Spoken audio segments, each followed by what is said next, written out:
Good morning, everyone, and I am absolutely delighted to see everyone. I hope you've been having a great week, and thank you for your understanding last week with the last-minute cancellation. We went out to help, and what we found was that the poor power of attorney, who is also the main caregiver, has that even though full-heartedly she wanted to make the decisions about what to keep and what not to keep, she did, and then she didn't sleep all night because of the panic, uncertainty about maybe I shouldn't have let that go. Maybe I'm going to need that. Maybe something was mixed in with the container. And so we had to put a halt on the intensive cleanup. And now we're going to move to a more moderate cleanup that hopefully is funded by the parties that really are necessary for this to happen with any certainty. So thank you for coming. Thank you for being here. My goodness, we've got an immense turnout already. Today, I want to start by stressing the difference between the multiple parts of ourselves. Now that sounds a little vague, but it's really important because I think that most of us think of ourselves as a unified entity, and that is not the truth. We are multiple parts, like balls we are trying to keep in the air, and it all relates to the ability to develop to be ourselves, which we take for granted. Of course, we're ourselves. Let's just take a measure of how true that is, because if you're not being true to yourself, your true nature, you're not developing it, you're not challenging it, you're not requiring what is realistic and reasonable of yourself, you're not giving yourself reasonable goals, you're giving yourself ideal goals and objectives, you're setting yourself up for failure. And whoever you are going to be, it is not going to be yourself. It's going to be little pieces that are left over.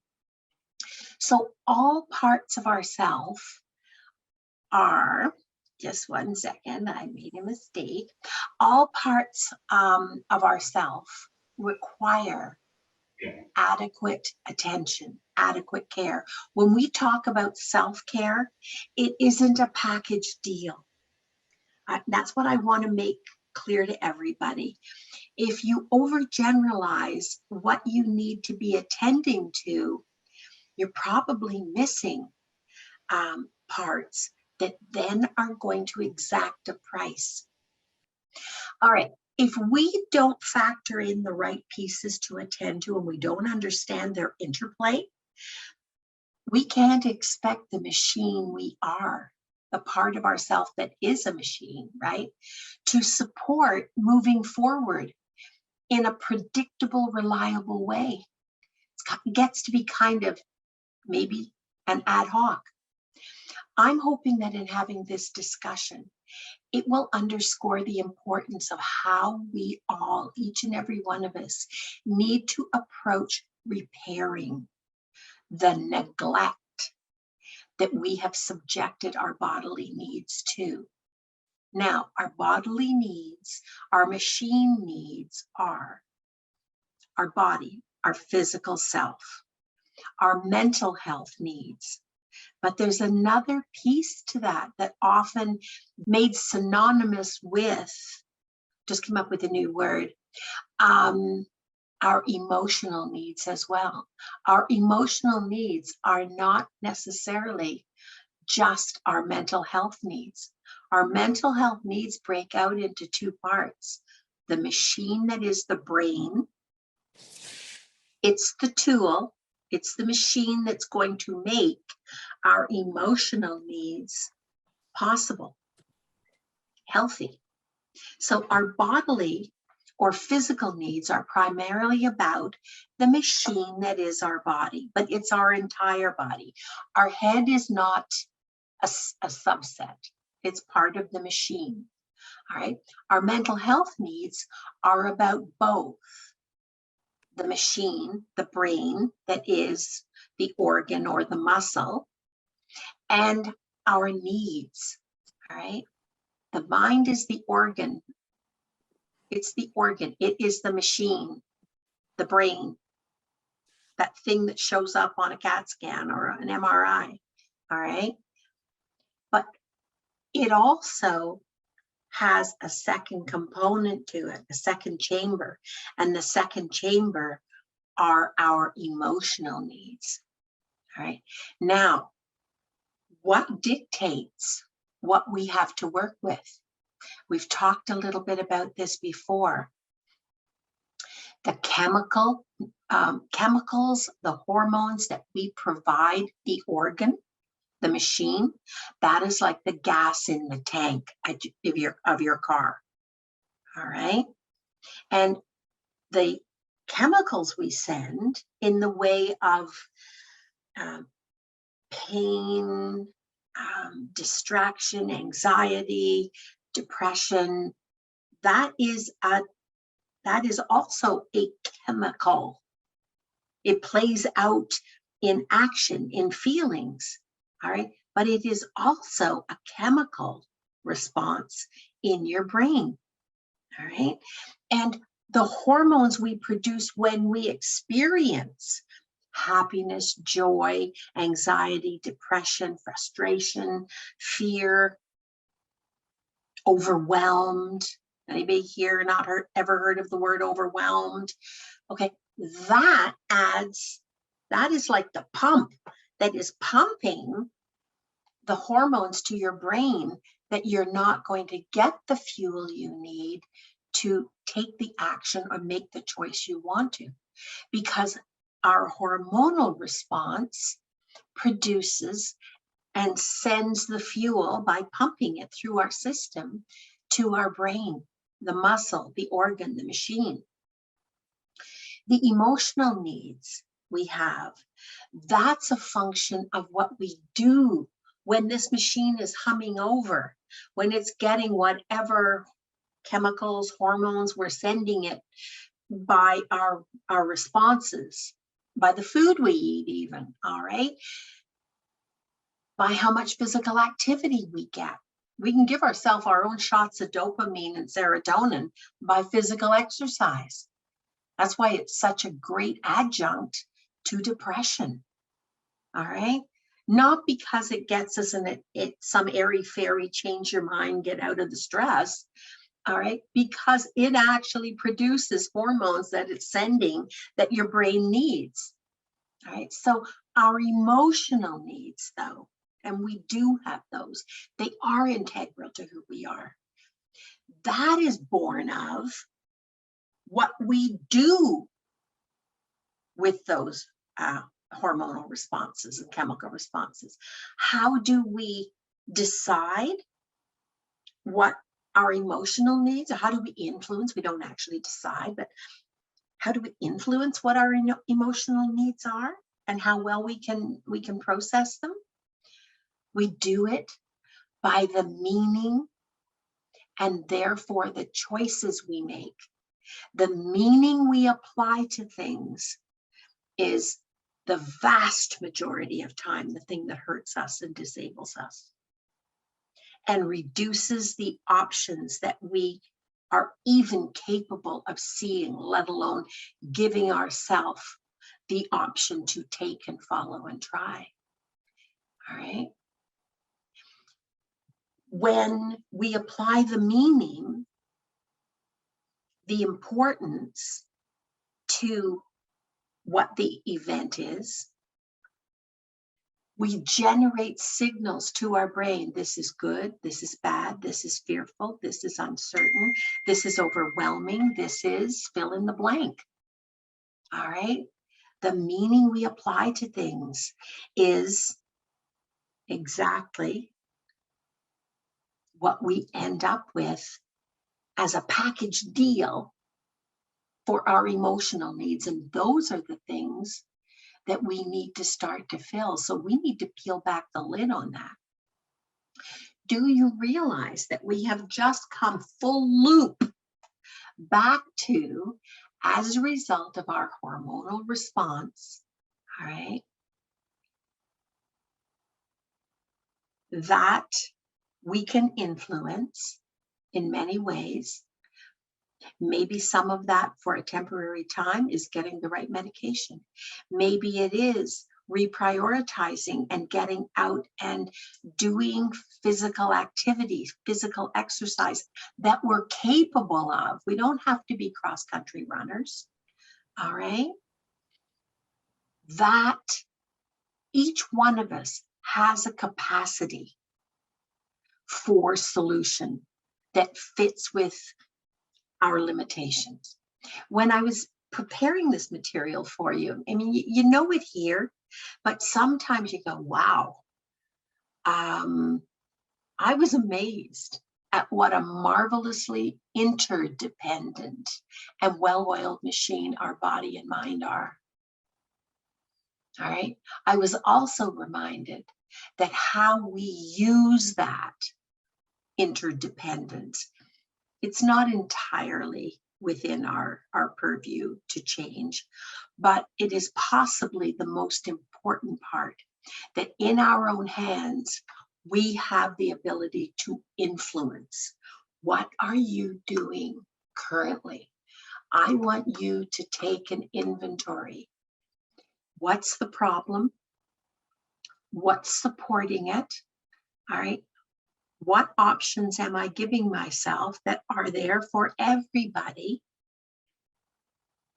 And how effectively am I starting to make baby steps, not Herculean efforts? You're not going to turn yourself inside out. You are who you are, right? You have the strengths and the limitations you have, and I have. Baby steps, realistic baby steps. How are you influencing getting handles on those strengths, the knowledge of, vulnerabilities, the acceptance of, and the areas where, frankly, we need to improve? All right. Some people call those faults. I call them areas in need of growth. Because managing the balance of all three, attending to the needs adequately, not perfectly, adequately, all right, of the physical, the mental, and the emotional parts of ourselves, that is going to take deliberate and consistent focus. Where is your focus right now? Is it on gaming? Is it on something else? Is it on distraction? Is it on YouTube? Is it on Facebook? Is it on something that is an escape? And are you limiting? I'm not saying do without, all right? You're entitled to the ways, so long as they're legal and they don't hurt you or somebody else. You're entitled to the ways you give yourself relief, right? But everything has its limits. Is your focus going to be on being overwhelmed rather than how do I experience that physically? How do I experience that mentally? Do I have headaches? Am I tired? Am I distracted? Do I feel like I'm in a fog? All right. Do I feel a low level of dysthymia or depression all the time? And then emotionally. So when you get to the emotional level, then I want you to be looking at, I am the architect of my future. Can I determine it? No, you can't. That would be a big lie. All right. There are other influences. But what reasonably do I have purview to influence consistently and deliberately that lightens the load I carry, whatever that load is, so that I can carry it? It doesn't bring me to a grinding halt. It doesn't consistently demand distraction or some unhealthy, sit with a bag of chips and YouTube, all right? It doesn't consistently demand something that is never going to get me there. That we do have responsibility of. And I want to break it down today. We talk a lot in terms of personal growth, but personal growth doesn't happen in a vacuum of adequate self-care. And I want you to be aware you need to take care of your body adequately. And you know you're not doing that when you're not sleeping, when you're excessively fatigued, when your mind is racing because your body can't keep up. All right. Your brain, what are you feeding it? Do you need medication for a short period of time in order to break out of a downward spiral of some negative hormonal response? Do you? Are you too proud to go to the doctor? Is it one of your mantras that I don't take medication? Are you disabling yourself? Should you rethink that? Should you get expert advice about what the options are before you decide if you will? All right, should you be willing to try things out of your comfort zone? And then emotional. You want to really put yourself on pause, all right, when you decide the meaning. Many, many times, I find personally that when something positive happens, that generally isn't a problem. When something negative happens, I often have to catch myself and go, wait a minute, Elaine, before you head down that path. Whoa, is that the only meaning? This jumps out as a negative. But if you make this just a negative, that's all you've got, Elaine. All you've got is negative to work with. Is there any part of this that you can influence to mitigate how negative it is?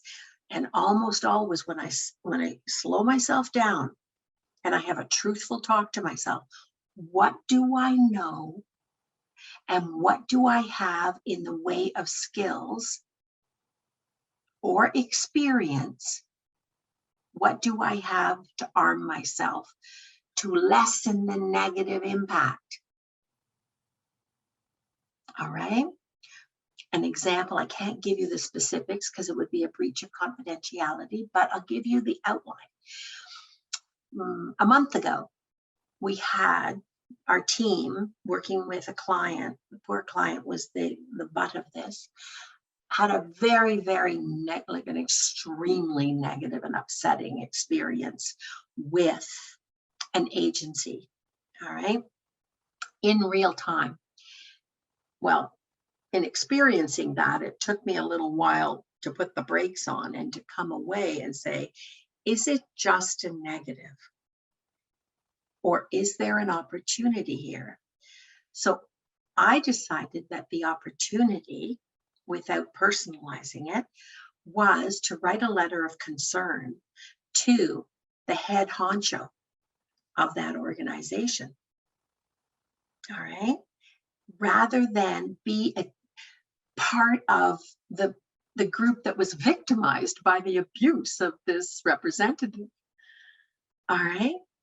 And did that make me feel powerful? No, but it made me feel like not only did this person matter that I was representing, but I was making them accountable. Now, the head honcho knew the standard of care, all right, that the organization they represent was producing, and that there were 5 witnesses to this. This was not just the way you took it. All right. Was it just a little thing? Yes, it was.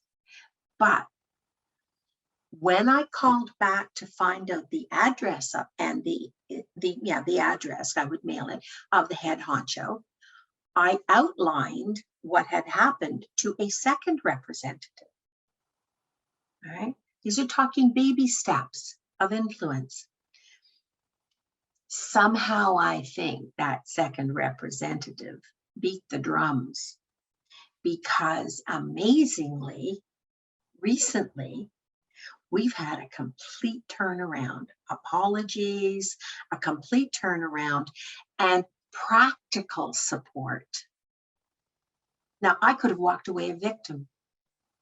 I could have let my client remain a victim to clearly what was abuse. All right. Now, that's not happening. Did I manufacture that? No, I didn't. And I'm not taking credit for that. There will be great positive outcomes. That was the ability, the skill, and I give it, it's not about me. It's about I learned the skill and the way to not settle for being a victim, not settling for 100% negative, and put myself on pause and challenge myself not to go into deep cover of negativity. There's always something you can do. Always, always, always. And that will protect your emotional strength. Why did I spend so much time talking about that?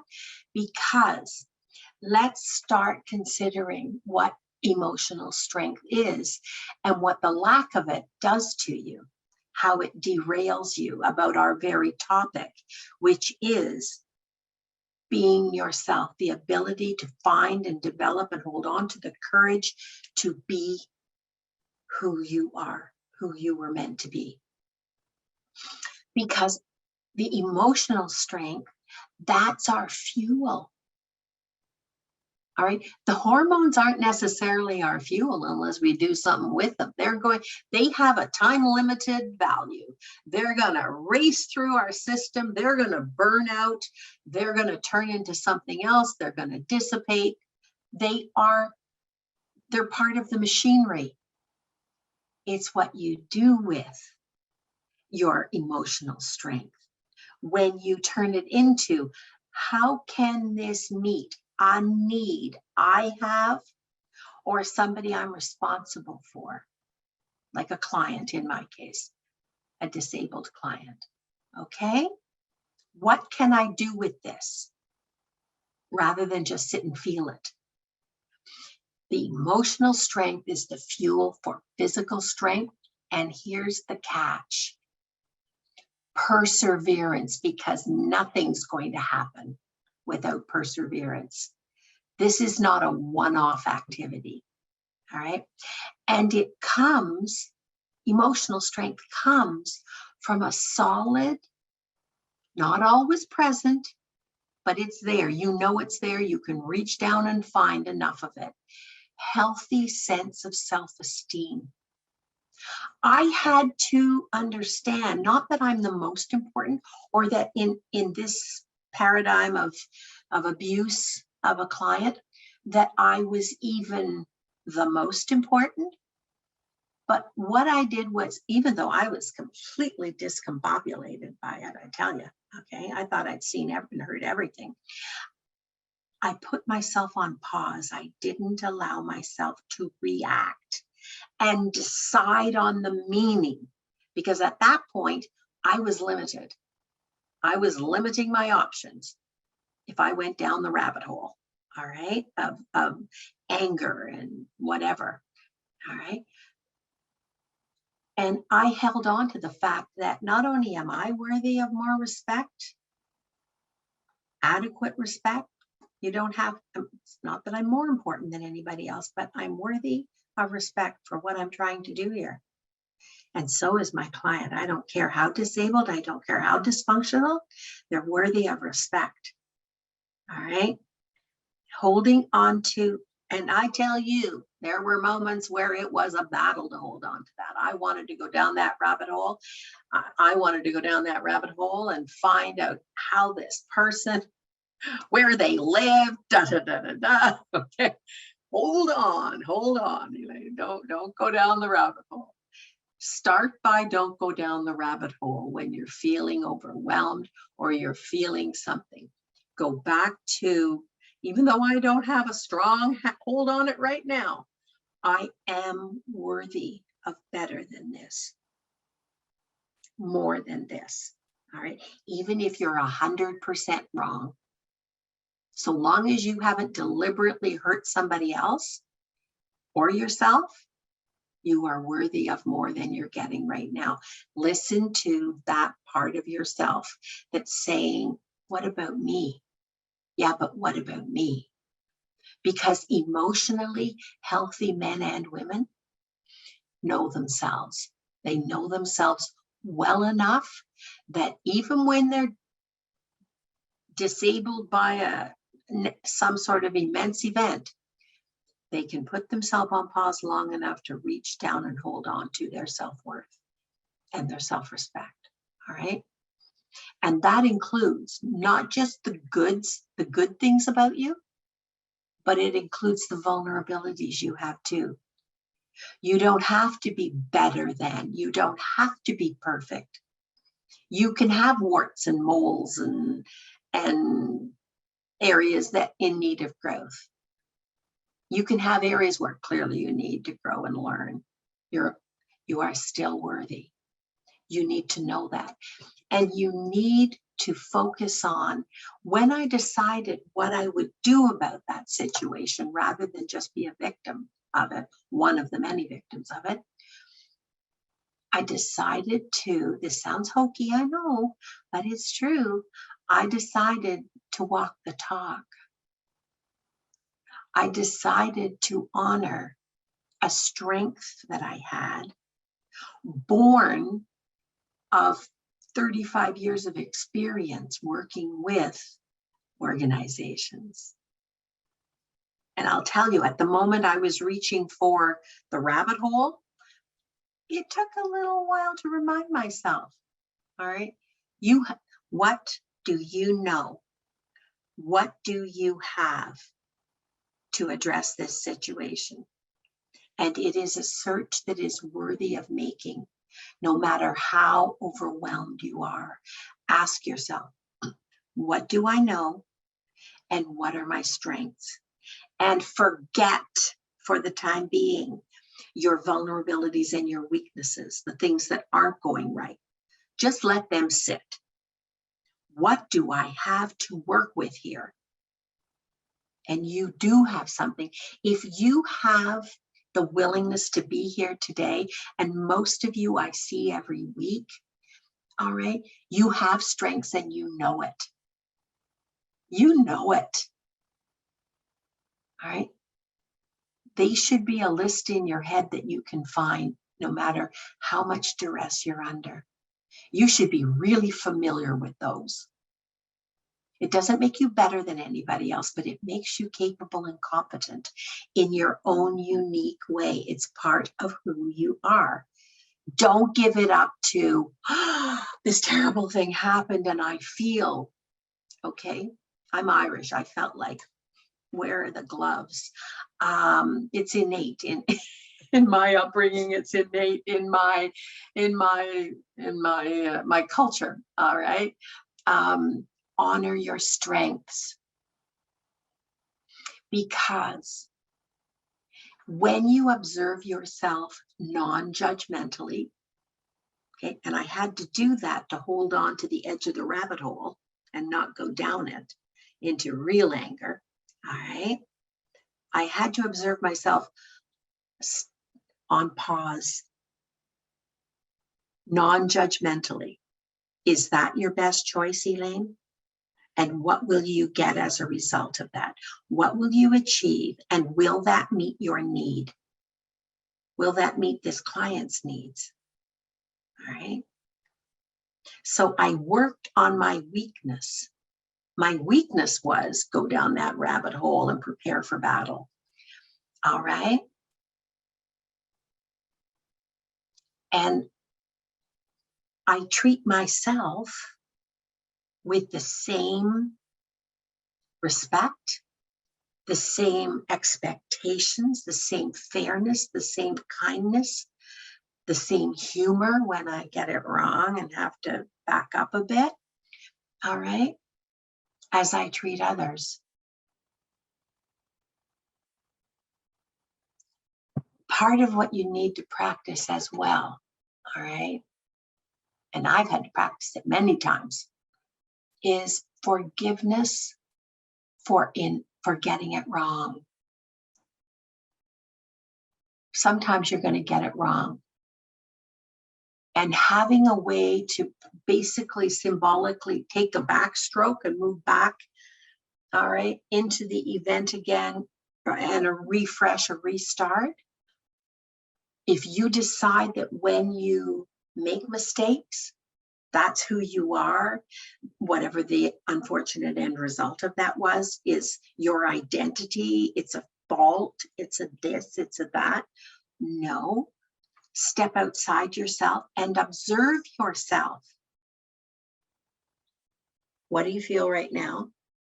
All right, what do you need? And I needed a resolution. I needed a resolution personally. No, you don't. No, you don't treat me that way. And you sure don't treat my client that way. And then rather than war or battle or reciprocating in kind, okay, or being passive and giving in just to avoid it, I had to hold on to the edge of the rabbit hole. Have you ever had to hold on to the edge of your rabbit hole? Your rabbit hole might not be anger and fight. Fight this fight, win this fight. Your rabbit hole might be something very different. Hold on to the edge of the rabbit hole. You know the rabbit hole. You know what happens in the rabbit hole. All right, hold on to the edge of it. Put yourself on pause and give yourself a chance. What strengths do I have? What weaknesses do I have that I need to be aware of, that I might trip over if things get intense? What skills do I have? And they don't have to be perfect. How can I apply those? The reason we're going over this is because we're going to be talking in a minute about emotional dependence. All right? Because going down the rabbit hole habitually and judging yourself or coming out with results that are far less than, all right, that sets you up for a lot of stuff. And it isn't finding yourself or being yourself. All right. It's quite often creating a scenario where you judge yourself harshly. Okay. It's exactly the opposite of being yourself. All right. Okay. Now I'm going to ask you to look at the truth about yourself. Let's spend a few minutes. Do you do the same for yourself as you do for others? Do you treat yourself adequately, fairly, with respect, with kindness, with forgiveness? Do you? How are you ever going to heal? Kindness and forgiveness. Now, accountability as well. If you did something and you negatively impacted something that persists and is affecting someone else, all right, then yeah, you've got to go back and make that right. You do. But once you've done that, you need to be able to let go of it and say, okay, I'm a little more vulnerable to that, to giving up, to distraction, to self-judgment, to disabling myself, to keeping myself so busy and distracted with other things that are more interesting that I never get around to. In this case, maybe it's the piles. I'm a very busy person. Listen, I get 1/2 day off a week. All right. Now I'm lucky that I love what I do, but busy is no reason not to take adequate care of yourself. All right. It is not a reason either to give yourself away completely to the needs of others and leave yourself gasping for air as far as your needs being met. Healthy relationships are reciprocal. They are reciprocal. It's not like a balance sheet, in and out.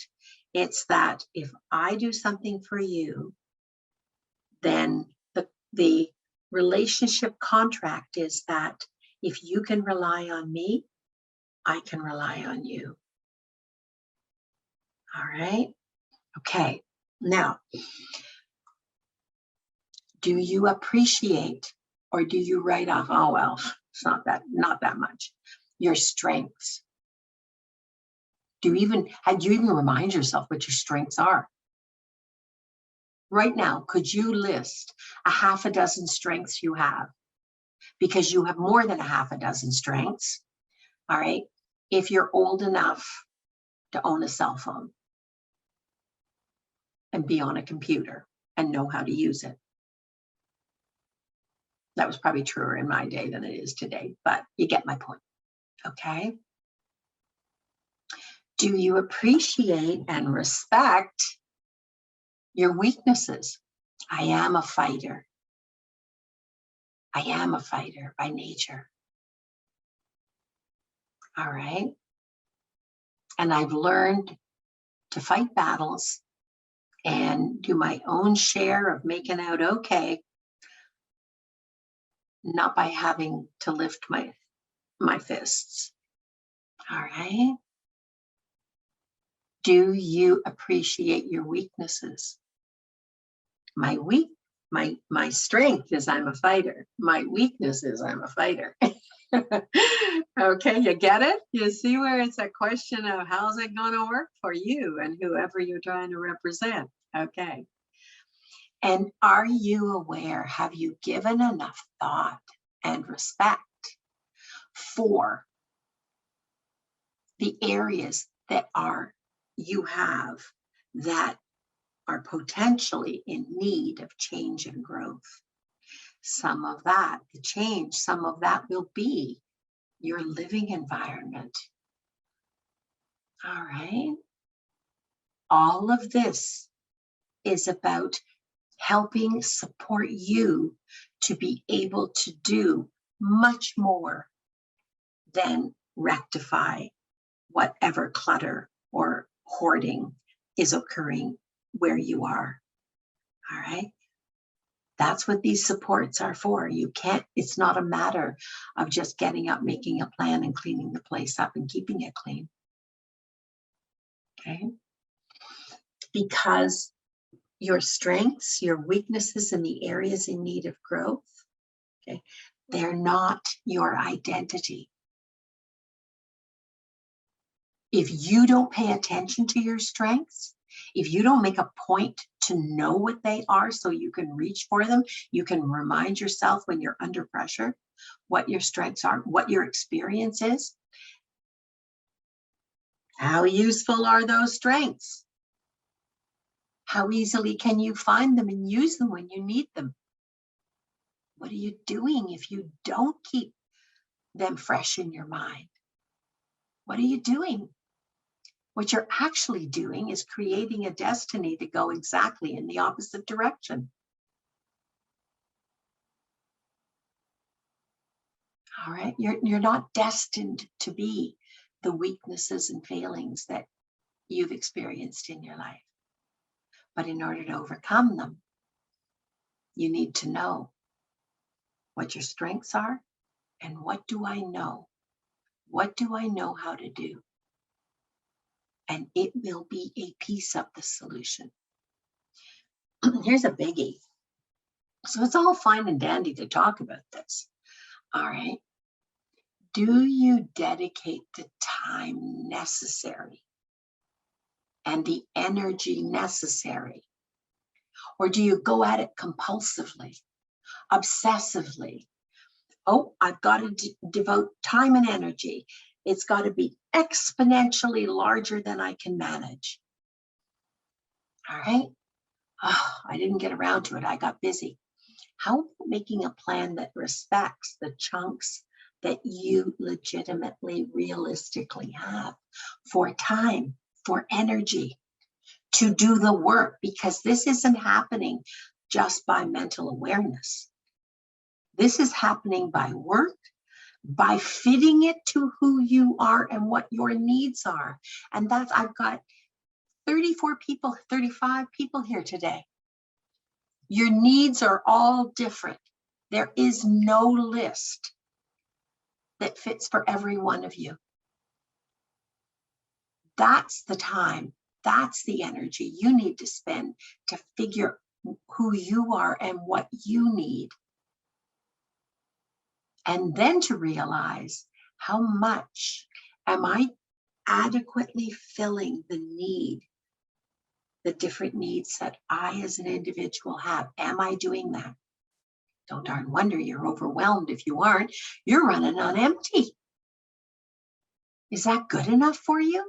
Is that the way you were meant to spend your life? Running on empty and not allowing yourself the time or the energy to focus on your needs. What is getting in the way? Right now, I want you to stop and I want you to ask yourself, if anybody here said, not so much, not spending the time or the energy, probably not enough. Well, actually, by a lot, not enough. I probably would not be feeling this way and stuck in the situations that I'm in if I was, because I'm smarter than this. I want more than this. Okay, all of that's true.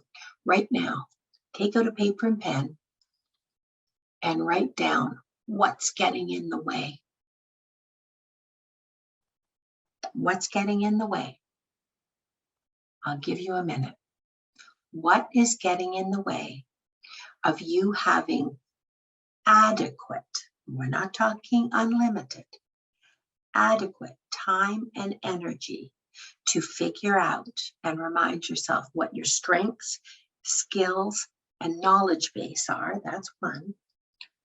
What your weaknesses are, and they're kind of, you may be innate to your nature and your personality. All right.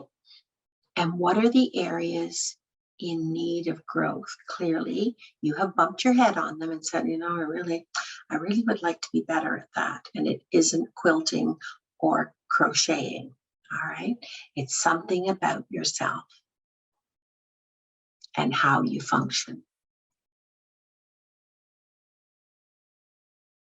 What's getting in the way? And so for those of you, us who are present today, who are living in family relationships, spousal relationships, whatever, work relationships, and we think, you know, it's really important to keep those positive or at least healthy. One of the things I want you to realize is you can't give something to a relationship. You can't really share it if you don't have it for yourself. All right. And if not having the ability to be accountable to yourself, no matter whether you're right or wrong, respect you. Insist that you treat yourself with respect and others treat you with reasonable respect. All right. And you forgive. You forgive the ways that you fail. You forgive the mistakes you make. And you're not aware, you don't spend any time contemplating and then planning for and then executing a plan to get better at the areas you need, where you need and want to grow. How does that impact? Okay, how does that impact the relationships in your life?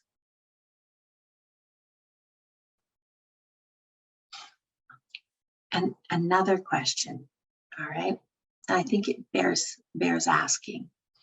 Could that lack of adequate time and energy for self-care, could that inadequate self-care and personal work on yourself be a significant factor, okay, in why important relationships aren't giving you more of what you need? How can those relationships give you what you need if you're not giving yourself what you need? We've just come full circle to you can't give others and you probably can't get from others what you don't give yourself and you don't make yourself aware of and responsible for. Do you see that it's a vicious loop? Do you see how reasonable it is to spend dedicated, consistent time and effort on knowing what your needs are? What do I need? Where is it? And how do I get enough of it to make enough of a difference? That's in the moment. You could sit down and contemplate too. Are there other needs I have? Am I just glossing the surface? All right. Skimming the surface of needs. Are there deeper needs that I have? And do I want to leave this life without ever having had those met? Enough, not perfectly. Is that something you want for yourself? Okay. So, by investing in better and adequate self-care, you and I will be uncovering, strengthening, and allowing ourselves to be ourselves. Gradually, we're talking baby steps, but you heard we were talking deliberately and consistently.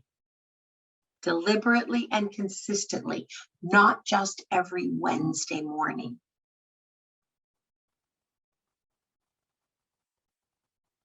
Not just when we royally bump our head. All right? I've done a great deal of that work on myself. That's why I could feel the edge of the rabbit hole. That's why I could put myself on pause in time. Not to make a bad situation worse and frankly irretrievable. All right? You can do it. If I can do it, anybody can do it. But you've got to give it deliberate effort and consistent time and energy. All right? Okay.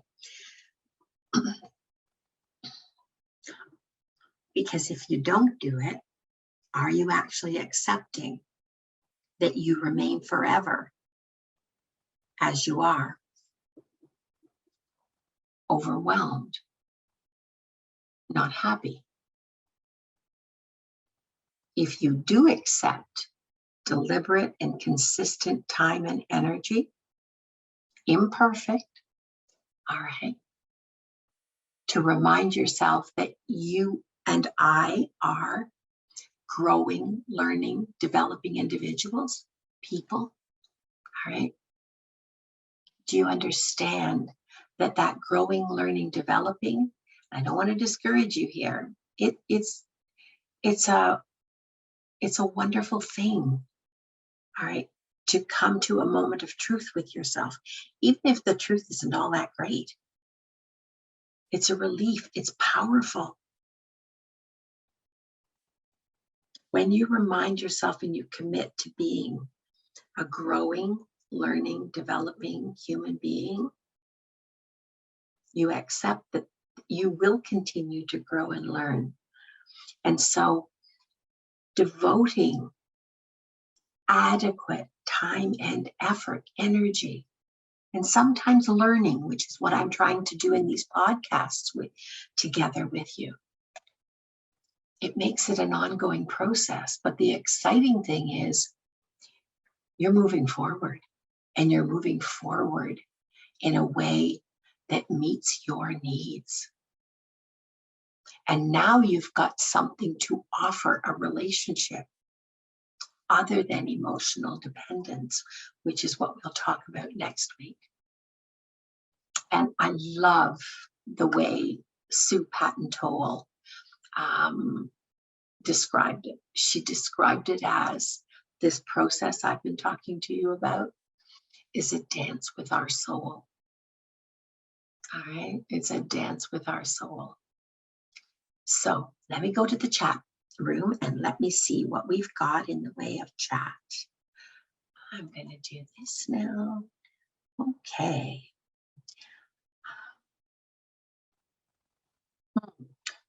People often accuse others of aggressive or being aggressive or angry rather than accepting that they're trying to manipulate or coerce you into doing what they want. Yeah, they're labeling you so that you give them something they need or want. The question then is, am I stepping over somebody's boundary or limit? Am I? And if you can honestly say, not defensively, if you can honestly say, no, I'm not, I'm setting my boundary and limit. The answer to that, then, I think my answer generally is, well, the space between how you see it and I see it is the space we need to close if we're going to be friends. But I thank you for telling me how you feel. Clearly, we have some work to do if we're going to be friends or have a relationship. But you don't forfeit you. You never forfeit you. So long as you've asked yourself, honestly, am I trying to manipulate something? Am I trying to take advantage? You always have to go to self-accountability first. You always need to check in with yourself first. Am I doing that? No, I don't think so. All right. Okay. Thanks for the question, though. True realization of personal true constraints is not so bad. Oh, good heavens, yes, that's true. I like the word constraints. Thank you. We all have strengths. It's a given. So are you, and your blind spots.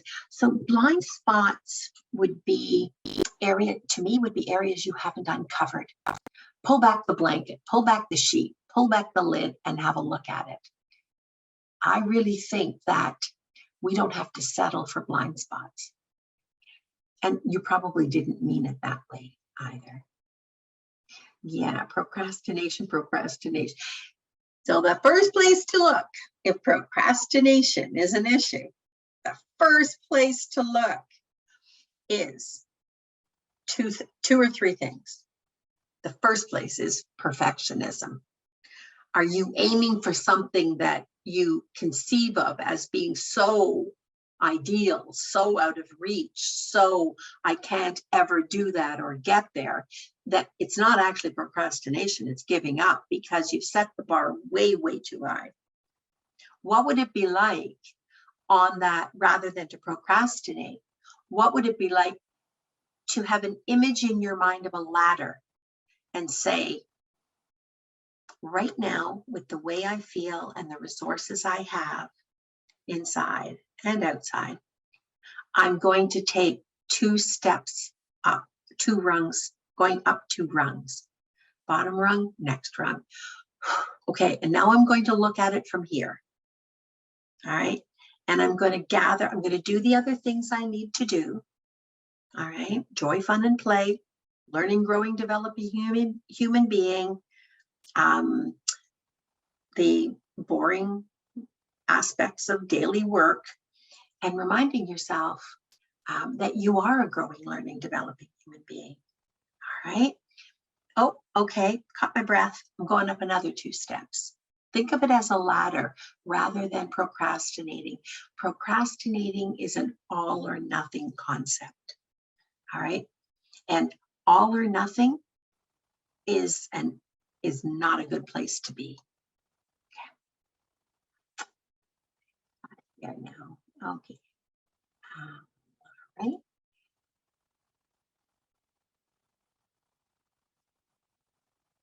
Paralyzing anxiety, overactive stress response. You can habituate that. You can habituate that. All right. Paralyzing anxiety. Sit if you're feeling anxious. Sit. Do deep breathing, because when you have that level of anxiety, probably almost at a cellular level, you don't have enough oxygen. You are first and foremost a machine. You are a blessed machine. but we require the functioning of the machine. And when you're anxious, generally you're not breathing properly. You're breathing up in your upper chest, and at a cellular level, you're not giving yourself the oxygen that you need for calm. And simply having all parts of yourself short on oxygen, all right, will put you physically into a panic response. It becomes life or death then. And then what you're dealing with, if you're just, rather than, that's the time to stop, belly breathe, slow, deep breath, hold it, exhale through your nose, through your mouth. Breathe in through your nose and out through your mouth, rather. All right, slow yourself down. Spend a few minutes doing that, and then check in with yourself again. How panicked are you really? Have you improved a percentage of it? All right, that you now have more to work with.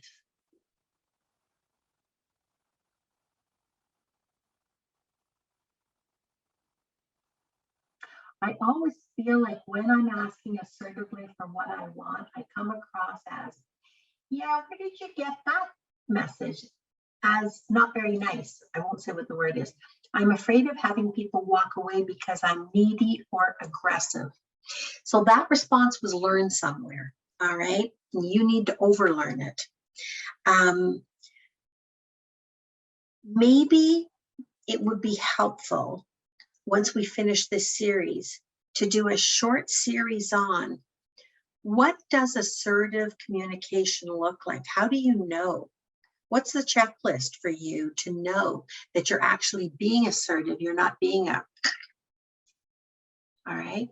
And then you've got something to check against, because that statement to me indicates you learned that, or somebody who didn't want you to be assertive labeled you that, and you didn't have the maturity or the life experience to know the difference, and you have assimilated that as true. All right. That's an interesting one. I think I will start putting together a few podcasts on, okay, when the rubber hits the road, what does assertive communication look like, sound like? What are the components of it?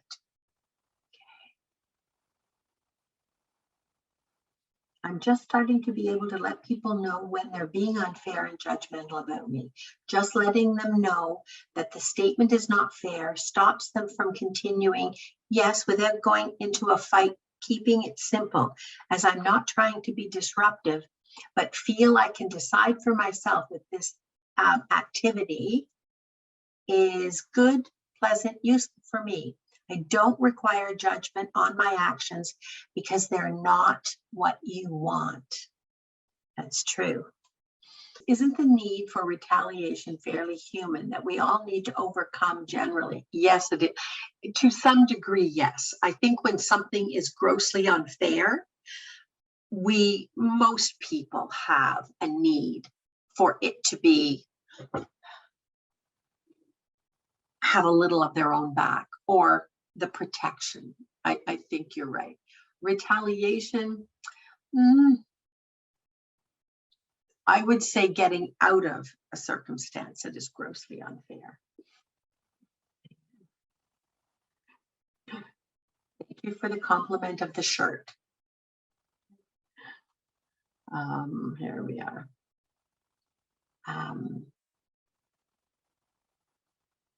Okay, so next time we're going to handle the next section of exactly what do we need to do in order to start to be able to claim ourselves back from either not knowing who ourselves are or having given it away to so many other things that there's nothing left for us. I wish you a wonderful week. Cross your fingers on the results of that project, okay? You take care, everybody. It's an absolute delight.